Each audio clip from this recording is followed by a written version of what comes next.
Abhyuday tuition classes ધોરણ 12 અર્થશાસ્ત્ર પ્રકરણ 2 ભાગ ત્રીજો. આ ભાગમાં આપણે વાત કરવાના છીએ જીવન ભૌતિક ગુણવત્તાના આંકમાં સમાવિષ્ટ 3 બાબતોની, જેમાં પ્રથમ આવે છે શિક્ષણ પ્રમાણ, એટલે કે દેશમાં સાક્ષરતાનું પ્રમાણ જે છે એ શિક્ષણની સ્થિતિ દર્શાવે છે. દેશમાં શિક્ષણ મેળવેલી વસ્તીની ટકાવારીના આધારે તમે શિક્ષણનું પ્રમાણ જાણી શકો છો. બીજું આપણી પાસે છે અપેક્ષિત આયુષ્ય. બાળકના જન્મ સમયે તે કેટલા વર્ષનું આયુષ્ય ભોગવશે તેની અપેક્ષાને અપેક્ષિત આયુષ્ય કહેવામાં આવે છે, જે પ્રજાનું સરેરાશ આયુષ્ય દર્શાવે છે. અપેક્ષિત આયુષ્ય વધે તો આરોગ્યની સેવાઓ સારી છે તેમ કહી શકાય. ભારતનું સરેરાશ આયુષ્ય જે છે એ 60થી 65% આસપાસ, એટલે કે 60થી 65 વર્ષ જેટલું રહે છે. તો જો તેમાં તમે વધારો કરી દો, એટલે કે વ્યક્તિ જે છે પોતે સરેરાશ 70, 75 કે 80 વર્ષ જીવતા હોય તો તેનો અર્થ સીધો છે કે આરોગ્યની જે સેવાઓ છે ત્યાં સારી છે. મૃત્યુ પ્રમાણ જે છે, બાળ મૃત્યુ દર એ ઘટ્યો છે અને જન્મ પ્રમાણ વધ્યું છે ભારતની અંદર, એ આ ભૌતિક સુવિધા, ખાસ કરીને આરોગ્યની સુવિધાના કારણે. બીજું કે તમે શિક્ષણ પ્રમાણમાં જો જુઓ તો કેરાલા જે છે એ સૌથી વધારે મોસ્ટ એજ્યુકેટેડ સ્ટેટ છે, લિટરેટ સ્ટેટ છે. 97% ઓફ ત્યાંની જે પોપ્યુલેશન છે તે એજ્યુકેટેડ છે. એની તુલનામાં ભારતના બીજા જે રાજ્યો છે તેમાં આ પ્રમાણ જે છે ક્યાંક ને ક્યાંક વધઘટ થતું હોય છે. સૌથી વધારે શિક્ષિત લોકો ત્યાં તમને જોવા મળશે. ત્યાંનો ભિખારી પણ છે તો અંગ્રેજીમાં પોતે ભીખ માંગી શકશે. શાક બકાલાવાળા અને નાના મોટા ક્લાસ 3, ક્લાસ 2, ક્લાસ 4 જે અધિકારીઓ છે કે વ્યક્તિઓ છે, કર્મચારીઓ છે, એ પણ અંગ્રેજી કડકડાટ ત્યાં બોલતા હોય છે. તો તમે તેનું જે ઇનડાયરેક્ટ જે છે પરિણામ હવે પછીના ટૂંકા ગાળામાં કદાચ જોઈ શકશો. જો પોલિસી જે છે, નેશનલ એજ્યુકેશન પોલિસી જે હમણાં સરકારે લોન્ચ કરી છે 34 વર્ષ બાદ, આખો અભ્યાસક્રમ જે છે, સિસ્ટમ જે છે એજ્યુકેશનની એ બદલવા જઈ રહ્યા છે. તો કદાચ જો એ પદ્ધતિ કારગત નીવડશે તો તમે જીવતા દેશો, હયાત દેશો બધા, તો તમે આના પરિણામ જે છે સારા અથવા ખરાબ એ તમે ત્યાં જોઈ શકશો. પ્રશ્ન અહીંયા એ છે કે કેવી રીતે તેનું ઇમ્પ્લિમેન્શન થાય છે, પોલિસી જે છે કેવી રીતે શાળાઓ અને કોલેજો અને રાજ્ય પોતે ઇમ્પ્લિમેન્ટ કરે છે, તેના આધારે તમને તેનું પ્રમાણ મળી જશે. ત્રીજું છે આપણી પાસે બાળ મૃત્યુ દર, કે જેમાં વર્ષ દરમિયાન જીવતા જન્મેલા દર 1000 બાળકોએ 1 વર્ષનું આયુષ્ય પૂર્ણ કર્યા પહેલાં મૃત્યુ પામતા બાળકોની સંખ્યાને કહેવામાં આવે છે બાળ મૃત્યુ દર. ફરી એક વખત, વર્ષ દરમિયાન જીવતા જન્મેલા દર 1000 બાળકોએ 1 વર્ષનું આયુષ્ય પૂર્ણ કર્યા પહેલાં મૃત્યુ પામતા બાળકની સંખ્યાને કહેવામાં આવે છે બાળ મૃત્યુ દર. એટલે કે 1 વર્ષ પછી જો કોઈ બાળક મૃત્યુ પામે તો તે આની અંદર ઇન્ડિકેટ નથી થતો. જો બાળ મૃત્યુ દર ઘટે તો દેશમાં આરોગ્યની સગવડતા વધી છે તેમ કહી શકાય, જે હાલમાં ઘટી ગયો છે. અને બાળકો જે છે અત્યારે તંદુરસ્ત દુરસ્ત જન્મે છે. PQLI બરાબર શિક્ષણનું પ્રમાણ વત્તા અપેક્ષિત આયુષ્યનો આંક વત્તા બાળ મૃત્યુ દરનો આંક જે છે એ કહી શકાય. 3 બાબતો શા માટે?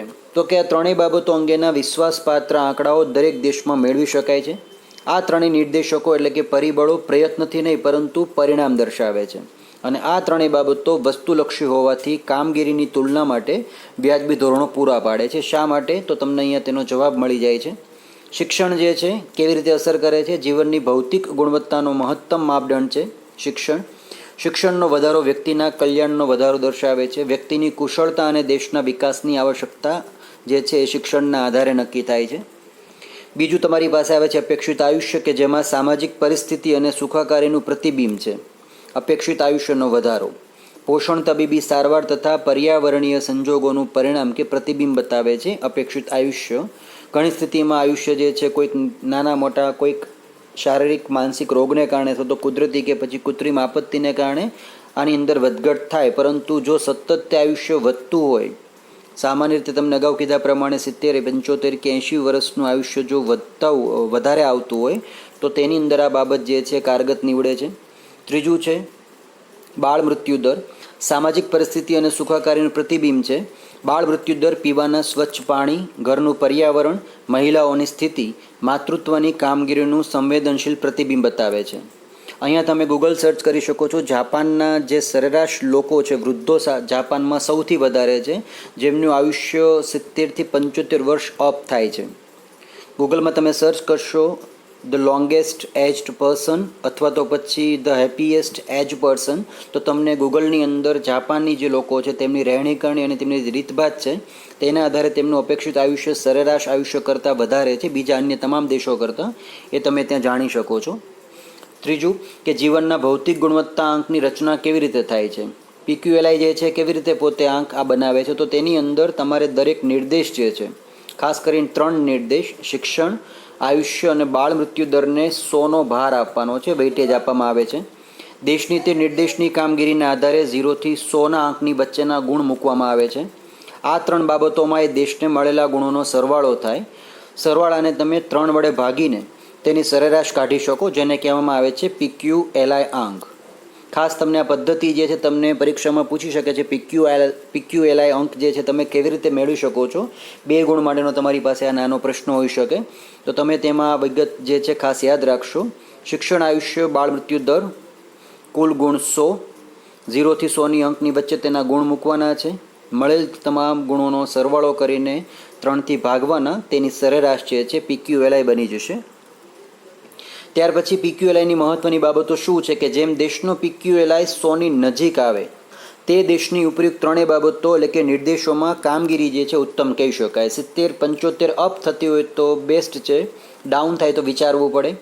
જેમ દેશનો પીક્યુએલઆઈ 0ની નજીક હોય તે દેશની ઉપયુક્ત 3 બાબતો એટલે કે નિર્દેશની અંદર કામગીરી જે છે કનિષ્ઠ એટલે કે ઉતરતી કક્ષાની કહી શકાય. પીક્યુએલઆઈ જે છે 0થી 100ની વચ્ચે હોઈ શકે છે. પીક્યુએલઆઈના આંકની એક જ દેશમાં 2 રાજ્યો કે 2 જુદા જુદા દેશોની તુલના થઈ શકે છે. જેમ પીક્યુએલઆઈનો આંક વધારે ઊંચો તેમ દેશનો આર્થિક વિકાસ વધારે તેમ કહી શકાય.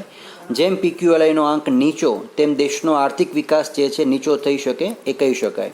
તો અહીંયા તમારી પાસે કુલ 6 જે છે તેના તારણો છે, મહત્ત્વની બાબતો જે છે એ તમે 2થી 3 ગુણ માટે તૈયાર કરી શકો છો. ઉપરાંત આની સકારાત્મક બાબત કઈ છે તો કે પીક્યુએલઆઈમાં માનવ જીવનના ધોરણને સ્પર્શતા શિક્ષણ અને આરોગ્ય જેવી બાબતોનો સમાવેશ થાય છે.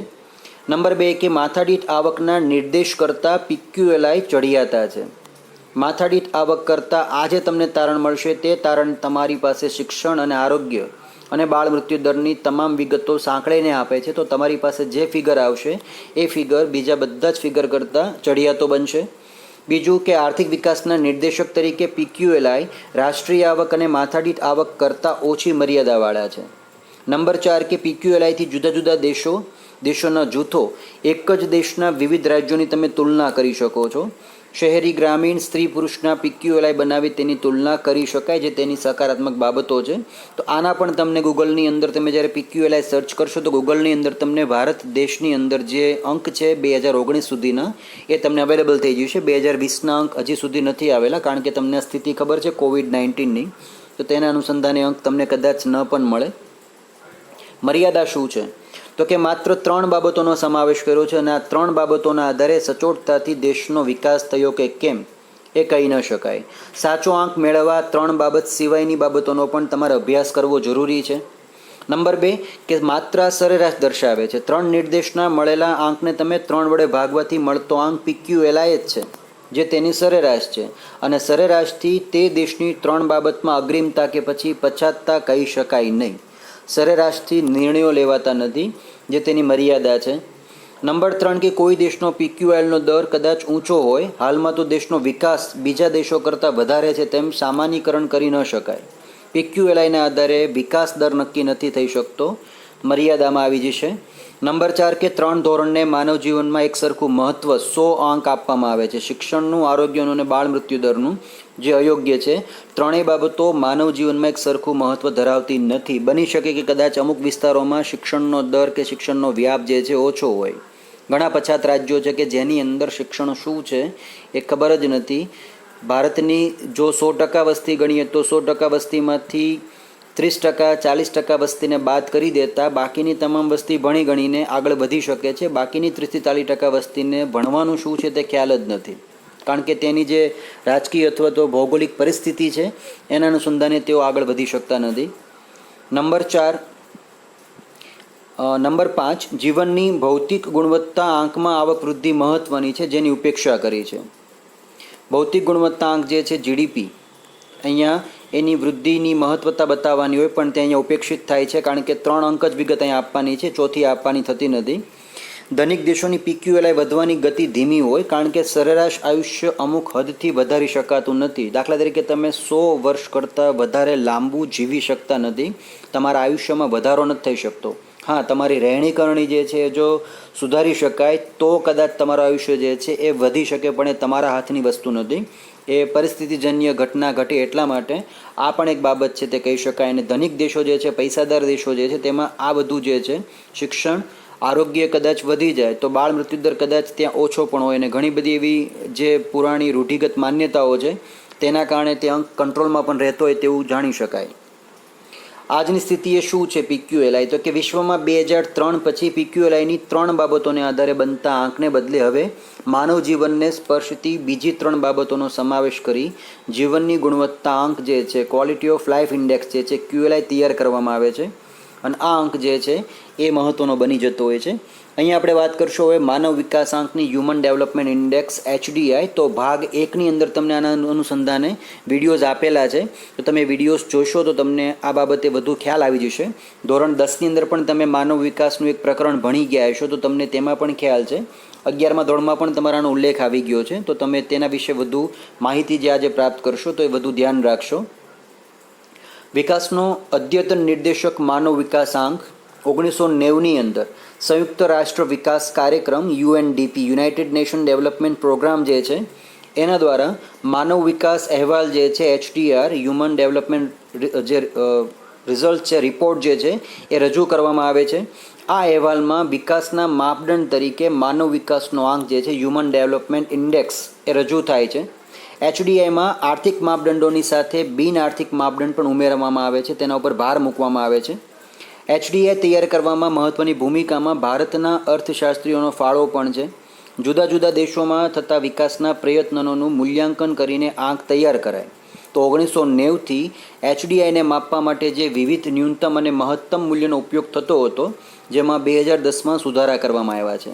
આને સંલગ્ન વિડીયો જે છે તમે તેમાં જે આપ્યું છે આપણને લિંક, બીજી એનિમેટેડ સ્ટેટ, એની અંદર તમે એનિમેટેડ સિરીઝમાં એક્સેલ વર્કશીટની અંદર તમે જોઈ શકશો. તો એમાં તમને ખ્યાલ આવશે કે HDI જે છે અને GDP જે છે એ કેવી રીતે ઉપર નીચે વધતા જતા હતા, અને તમે તેની તુલના પણ ત્યાં કરી શકો છો. માનવ આંક વિકાસ અંક જે છે તેના ઘટક કેટલા? તો તેના ઘટક 3 છે. એ ઘટકો 3માં તમારે યાદી આપવાને બદલે સરેરાશ ઉપર તેમાં આધારિત સંયુક્ત આંક તૈયાર કરવામાં આવે છે. એમાં પ્રથમ છે અપેક્ષિત આયુષ્ય, શૈક્ષણિક સિદ્ધિ અથવા જ્ઞાનનો આંક, સામાજિક સિદ્ધિ દર્શાવે, અને ત્રીજું છે જીવન ધોરણ દર્શાવતો આવકનો આંક કે જે પોતે આર્થિક સ્થિતિ દર્શાવતો હોય છે. Life expectancy at birth, average educational level અને સ્ટાન્ડર્ડ ઓફ લિવિંગ GNP પર કેપિટા એટલે પર વ્યક્તિ જે છે આંક એ નક્કી કરે છે HDI, હ્યુમન ડેવલપમેન્ટ ઇન્ડેક્સ, જે આપણે ધોરણ 10માં પણ વાત કરી હતી અને અત્યારે જાણવાના છો. આ 3 માપદંડ જે છે શું કામમાં આવે છે એ જોઈ લઈએ. કે અપેક્ષિત આયુષ્ય જે છે, જન્મ સમય વસ્તીનું અપેક્ષિત આયુષ્ય કેટલું છે તેના આધારે આંક અપાય. જો 50 વર્ષથી ઓછું આયુષ્ય હોય તો તંદુરસ્તીથી વંચિત છે, અને જેમ આયુષ્યનો આંક ઊંચો તેમ સ્થિતિ સારી ગણવામાં આવે છે.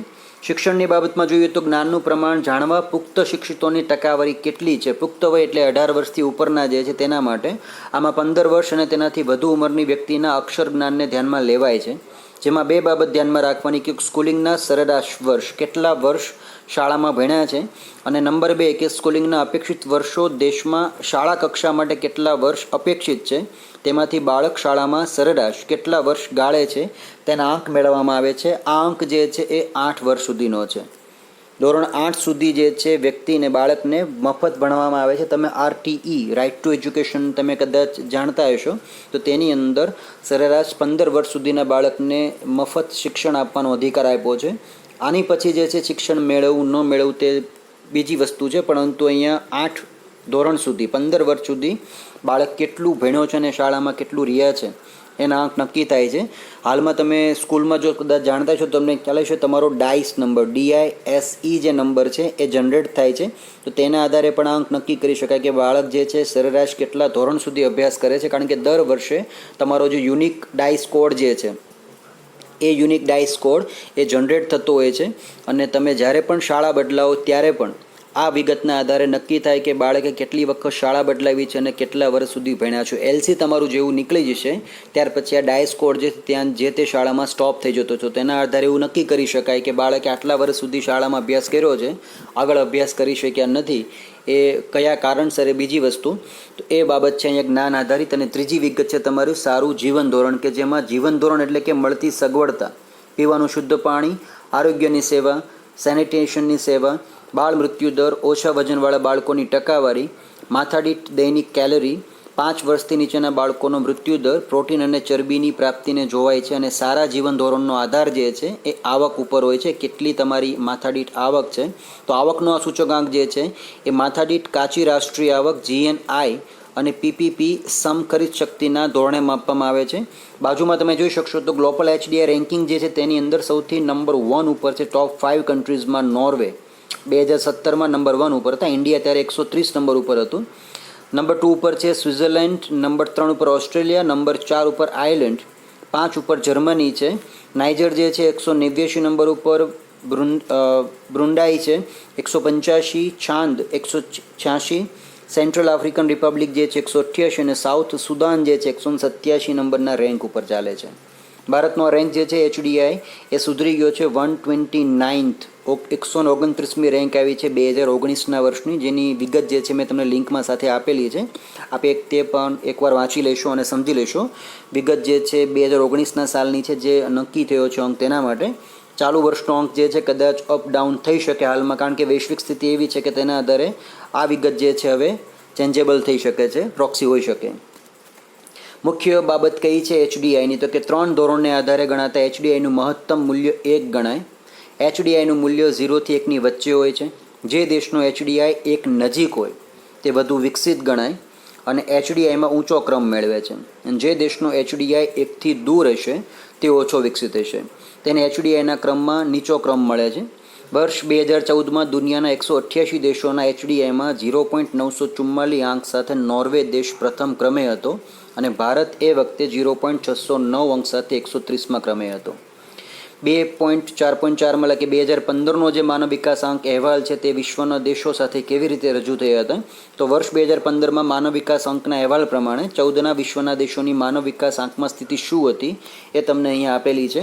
આ અંક પણ જે છે એ ગ્લોબલાઇઝેશન 2070 રેન્ક પ્રમાણે છે. એટલે તમે જોઈ શકો છો કે છેલ્લા 2 વર્ષમાં કે 3 વર્ષમાં કેટલા દેશોમાં કેટલા નાના મોટા ફેરફાર થયા છે. તો આ પણ અંક જે છે તેમાં પરિવર્તન થવું જરૂરી છે. તો વર્ષ 2014ના આધારે જોઈએ તો નોર્વે 0.944 રેન્ક પહેલો નંબર, અમેરિકા 915 8મા નંબર ઉપર, ચીન 90 નંબર ઉપર, ભારત 130, પાકિસ્તાન 147, નાઇજર 188 છે. આ જ અંક તમે જુઓ તો અહીંયા તમારી પાસે વિગત આપી છે, જેમાં નંબર 1 ઉપર નોર્વે છે, સ્વિટ્ઝરલેન્ડ, ઓસ્ટ્રેલિયા, આયર્લેન્ડ અને જર્મની. તો 1 થી 5 દેશોની અંદર અમેરિકા અત્યારે નથી દેખાતું તમને. બાકીના દેશો તમે જુઓ તો તમને કોષ્ટકમાં આપેલા છે પાછા. માથાદીઠ આવક જે છે GNI પર કેપિટા જે ગ્રોસ થાય છે તેનો, એ ગ્રોસ છે નોર્વેમાં $64,992, US ડોલર આપણે અગાઉના ભાગમાં જોઈ ગયા છીએ તે પ્રમાણે. સરેરાશ આયુષ્ય જે છે 81.6 વર્ષ જેટલું, એટલે કે સામાન્ય વ્યક્તિ એટલું તો જીવતા જ હોય છે. અપેક્ષિત વર્ષો છે અભ્યાસના 17.5, 18 વર્ષ અપેક્ષિત છે ભણવાના. કોલેજ તો લગભગ બધા પૂરી કરે છે. વાસ્તવિક વર્ષો છે 12.6. ત્યાંની સિસ્ટમ જે છે એજ્યુકેશન એ સિસ્ટમ સાવ જુદી છે નોર્વેની, એટલા માટે અહીંયા આપણે એની વધારે વિસ્તૃત ચર્ચા નથી કરતા. પણ તમે નોર્વે એજ્યુકેશનલ પોલિસી કે એજ્યુકેશન સિસ્ટમ જો ગૂગલમાં સર્ચ કરશો તો તમને ખ્યાલ આવશે કે ત્યાં બાળકોનું ભણતર જે છે એ હાલના ભણતર કરતાં તદ્દન જુદું છે અને એના કારણે દેશ જે છે નંબર 1 ઉપર રેન્ક ઉપર આવે છે. અમેરિકા નંબર 8 ઉપર છે. તો ત્યાંની પણ તમે વિગત અહીં જોઈ શકો છો. સરેરાશ આયુષ્ય 79 વર્ષનું કહી શકાય, અપેક્ષિત વર્ષો 16.5. કોલેજના બીજા વર્ષ સુધી તેઓ લોકો કદાચ ભણી શકતા હોય. વાસ્તવિક અભ્યાસ છે 12.9, 13 વર્ષ સુધી પોતે તો કન્ટિન્યુ ભણતા જ હોય છે. ત્યાર પછી પોતે ડ્રોપ આઉટ લે તો પછી પોતે ડિસ્ટન્સ લર્નિંગ મોડ, એટલે કે ઘર બેઠા અભ્યાસ કરી શકતા હોય તો તે વસ્તુ જુદી છે. ત્યાં ઘણી બધી એવી પોલિસી છે જેના કારણે અભ્યાસક્રમ તમારો જે છે બગડતો નથી, ક્રેડિટ મળતી હોય છે. ચીન જોઈએ તો 90 નંબરના રેન્ક ઉપર, સરેરાશ આયુષ્ય 75.8 વર્ષનું, અપેક્ષિત અભ્યાસના વર્ષ 13 અને વાસ્તવિક છે 7.5. સામ્યવાદી સરકાર છે એટલે ત્યાં થોડીક એવી બંધણી હોઈ શકે. ભારત 0.609, 130 નંબરનું રેન્ક અને માથાદીઠ આવક જે છે 5497. આયુષ્ય જે છે અહીંયા 68 વર્ષ જેટલું. અભ્યાસના અપેક્ષિત વર્ષો 11.7 જેટલા થાય અને વાસ્તવિક છે અહીંયા 5.4, સૌથી ઓછા કહી શકાય આપણા હાલ પ્રમાણે. પાકિસ્તાન 538, 147 રેન્ક, અપેક્ષિત વર્ષો 4.7, 7.8. અને નાઇઝર જે છે સૌથી છેલ્લા ઉપર 188 નંબરના પાયદાન ઉપર 908, 61.4 અને 5.4 અને 1.5, વાસ્તવિક વર્ષ 1.5. આ અંક જો સુધરતો હોય તો ઓટોમેટિકલી આ બધા જ દેશો જે છે તેની હરોળમાં આપણે આવી જઈ શકીએ. એકવાર ફરી વખત તમે જોઈ લો, નોર્વે નંબર 1 ઉપર છે, હજી પણ કદાચ હશે જ તે. સ્વિટ્ઝરલેન્ડ, ઓસ્ટ્રેલિયા, આયર્લેન્ડ અને જર્મની. તો આના આધારિત પણ તમને વિડીયો મેં મૂકેલો છે એનિમેટેડ સ્ટેટસમાં, કે જેમાં ડિજિટલ વેલ બિંગના આધારે, હેપીનેસ લેવલના આધારે કયા દેશમાં સૌથી વધુ લોકો રહેવાનું પસંદ કરે છે, શા માટે, એ પણ તમે અહીંયા ભાગ 1માં તમને એનિમેટેડ સિરીઝ જે છે લિંકમાં સાથે આપેલી છે, આપ એકવાર તે જોઈ લેશો. આગળ વધીએ. 2015ના HDIના અહેવાલમાં વિશ્વના 188 દેશોને આવરી લેવામાં આવ્યા હતા. ત્યારે માનવ વિકાસની દ્રષ્ટિએ વિશ્વના 4 દેશો જે છે વહેંચાયેલા છે, જેમાં સૌથી વધુ માનવ વિકાસ ધરાવતા રાષ્ટ્રોમાં 1 થી 49 રાષ્ટ્રોનું સરેરાશ માનવ વિકાસનું મૂલ્ય જે છે 0.890થી અપ થાય છે. વધુ માનવ વિકાસ ધરાવતા રાષ્ટ્રોમાં 50 થી 105 વચ્ચે 0.735 HDI, મધ્યમની અંદર 106 થી 143, 0.614 HDI અને નીચો માનવ વિકાસ અંક ધરાવતા રાષ્ટ્રોમાં 144 થી 188 રાષ્ટ્રો સરેરાશ 0.493 HDI. 2015ના અહેવાલ પ્રમાણે જોઈએ તો 14ની અંદર 0.944 સાથે નોર્વે પ્રથમ નંબર ઉપર, ભારત 0.609 સાથે 188 દેશોમાં 130મું સ્થાન, જે ઘણું નીચું કહી શકાય. HDI ભારતના વર્ગીકરણમાં મધ્યમ માનવ વિકાસના ગ્રુપમાં સમાવેશ થાય છે અને 2014ની અંદર છેલ્લા ક્રમે આફ્રિકા ખંડમાં આવેલા 0.348 આંક સાથે નાઇઝરનું સ્થાન જે છે એ સૌથી નીચે હતું. ત્યારબાદ માનવ વિકાસ આંકનું મહત્વ શું છે, તો કે આર્થિક વિકાસના HDIના માપદંડમાં માત્ર આર્થિક નહીં પણ સામાજિક કલ્યાણના, શિક્ષણ અને આરોગ્ય જેવા માપદંડનો પણ તેમાં સમાવેશ થાય છે, તેથી તે પરિપૂર્ણ બને છે. નંબર 2 કે HDI આર્થિક નીતિ ઘડનારાઓને સૂચવે છે કે આર્થિક વિકાસ સાધન છે અને માનવ કલ્યાણ અંતિમ ઉદ્દેશ્ય. આર્થિક વિકાસ કરવાનું એક તમારું સાધન છે અને છેલ્લે તો વસુધૈવ કુટુંબકમની ભાવના પ્રમાણે માનવ કલ્યાણ થાય તે મહત્વનું છે. સાચી પ્રગતિ જે છે તેનું સૂત્ર અહીં આપી શકાય કે આર્થિક પ્રગતિ વત્તા સામાજિક પ્રગતિ હોય તો સાચી પ્રગતિ છે, પરંતુ અહીંયા અત્યારે હાલ ઘણી સ્થિતિમાં ઘણા દેશોમાં ઉલટું થઈ રહ્યું છે. HDI એ છે પોતે વિધ્યાત્મક છે. HDI વધે તો તેનો અર્થ દેશમાં શિક્ષણ અને આરોગ્યની સ્થિતિ સુધરી રહી છે તેવું કહી શકાય, અને ઘટે તો કથળતી જાય છે. HDIથી વિકાસમાન દેશોને કયા વિકાસની શક્યતા વધારે છે અને કયા સરકારે વધારે કામ કરવાનું છે તેનો ખ્યાલ આવે છે. ક્યાં સરકાર પોતે વધારે કામ કરશે એ વિગત પોતે જાણી લે છે. HDI વધારે પ્રગતિશીલ ખ્યાલ કહી શકાય. સ્લો પ્રોગ્રેસમાં તમારી પાસે અહીં રેન્ક છે HDI 2013-14ની જો તમે જુઓ તો અહીં તુલના કરી છે HDIની. નોર્વે 13માં અને 14માં બંનેમાં નંબર 1 ઉપર છે 0.944 અંક સાથે. ઓસ્ટ્રેલિયા, સ્વિટ્ઝરલેન્ડ, ડેનમાર્ક, નેધરલેન્ડ અને ઇન્ડિયા 130 રેન્ક સાથે. 2013માં 131ની રેન્ક ઉપર અને પછી રેન્ક સુધરી છે 130 ઉપર. લાઈફ એક્સપેક્ટન્સી એટ બર્થ જે છે એ તમે જોઈ લો. અહીંયા પણ થોડોક એવો જે છે ઘટાડો વધારો જે હતો પહેલાં પણ એટલો જ છે 68 યર્સનો. એક્સપેક્ટેડ યર્સ એટ સ્કૂલિંગ જે છે 11.7 વર્ષ. મીન યર ઓફ સ્કૂલિંગ સરેરાશ 2014માં તમે જુઓ તો 5.4. 14ની અંદર પણ અહીંયા એક્સપેક્ટન્ટ રેશિયો જે છે એ ઘટે છે. ગ્રોસ નેશનલ ઇન્કમ જે છે એઝ પર કેપિટા 2011ના PPPS પ્રમાણે ડોલરમાં, તો અહીંયા જે છે 5,497 તમને અહીંયા કોષ્ટકમાં આપેલી હતી એ તમે જુઓ. ભારતની 5,497 સેમ ટુ સેમ ચાલે છે, કોઈ પ્રકારનો ફેરફાર નથી. જે અંક તમને અહીંયા આપેલા છે એ જ મે બી અંક તમે ડિવાઈડ જે જોવો છો ગ્રાફમાં જોઈ શકો છો. તો આ એક જે છે એ પ્રોગ્રેસનો ગ્રાફ તમને બતાવી શકે. શું છે મર્યાદા HDIની? 3 સામાજિક નિર્દેશકોનો સમાવેશ કરાય છે, તેની મર્યાદા છે જે ઓછા છે. બીજા પણ તમારે સામાજિક નિર્દેશકોનો સમાવેશ કરવો જોઈતો હતો. ત્રણેય પરિબળોને સરખું મહત્ત્વ અપાયું છે અને ખરેખર ત્રણેયનું જુદી જુદી સ્થિતિમાં જુદું જુદું મહત્ત્વ હોય છે, જે પણ એક મર્યાદિત બાબત છે. માનવ વિકાસનો આંક નિરપેક્ષ સ્થિતિ દર્શાવતો નથી. કોઈ એક દેશ અન્ય દેશની તુલનાએ કયા સ્થાને છે તે દર્શાવવામાં આવે છે, જેમાં સાપેક્ષ પ્રગતિ જ દર્શાવાય છે. જોઈ શકો છો આપ અહીંયા કે જેમાં નોર્વેની સાપેક્ષમાં, ઓસ્ટ્રેલિયાની સાપેક્ષમાં ભારત, એમ જોઈએ તો ઇન્ડિયા જે છે અન્ય 5 દેશોની, ટોપ 5 દેશોની તુલનામાં કેટલા સ્થાન ઉપર છે એ વિચારી શકાય. તો અહીંયા નોર્વેની અંદર જે છે રેશિયો એજ્યુકેશન, જન્મનો, શિક્ષણનો અને સરેરાશ શિક્ષણનો જે છે એ બધામાં તમે જુઓ તો અહીંયા એ ટોપ રેન્ક ઉપર ચાલે છે. તો ત્યાં તુલના જે થાય છે, તુલના માત્ર સાપેક્ષમાં છે જે પ્રગતિ બતાવે છે. ઉપરાંત HDI ઉપરાંત તમે જોઈ શકો છો GDI, જેન્ડર ડેવલપમેન્ટ ઇન્ડેક્સ, એટલે કે જાતીય સમાયોજનાંક, સ્ત્રી પુરુષનું પ્રમાણ કેટલું છે, દર 1000 પુરુષો એ સ્ત્રીઓ અને દર 1000 સ્ત્રીઓ એ પુરુષોનું પ્રમાણ એ લઈ શકાય. TAI બરાબર ટેકનોલોજીકલ એચિવમેન્ટ ઇન્ડેક્સ, કે જેમાં ટેકનોલોજીના ક્ષેત્રમાં કેટલી સિદ્ધિ જે છે તે દેશોએ સાધી છે એ આંકના આધારે તમે તેનો વિકાસક્રમ જે છે એ જાળવી શકો છો. આ પણ અહીંયા લેવા જોઈતા હતા પણ એ લીધા નથી. ઉપરાંત HPI જે છે હ્યુમન પોવર્ટી ઇન્ડેક્સ, માનવ ગરીબી આંક પણ જે છે તેમાં ઉલ્લેખ થવો જોઈએ, જે વાત કરી છે બીજા સામાજિક નિર્દેશકોની, એ તેમાં થયા નથી. એ સિવાય HCI જે છે હ્યુમન કન્ઝ્યુમર ઇન્ડેક્સ, માનવ વપરાશાંક, કોણ કેટલી વસ્તુ કેટલા જથ્થામાં વાપરે છે તેનો પણ તમે અંદાજ કરી શકો, પણ અહીંયા લેવાતી નથી. જેવા અન્ય નિર્દેશકોનો પણ ઉપયોગ કરવામાં આવતો હતો, પણ આ જે છે તેની મર્યાદા છે. આ ઉપરાંત તમારી પાસે અહીંયા માહિતી છે, તમને જે ફૂલ ફોર્મ છે એ પૂછી શકે છે. આ સાથે વિડીયોની અંદર તમને કોઈ પણ શાબ્દિક સંકલ્પના કે કોઈ શબ્દ બાબતમાં ખ્યાલ ન આવે, આપ ચોક્કસથી વોટ્સએપ કે કોમેન્ટ કરી શકો છો અને ભાગ 1, 2 અને 3 સંપૂર્ણ એકવાર રિવાઇઝ કરશો. અને જેટલી પણ તમને એક્સ્ટ્રા લિંક આપેલી છે તે તમામ લિંકો જે છે એ તમે જોશો અને સમજવાનો પ્રયત્ન કરશો. તમને આ ચેપ્ટર જે છે વધુ રસપ્રદ લાગશે અને વધારે ખ્યાલ આવી જશે.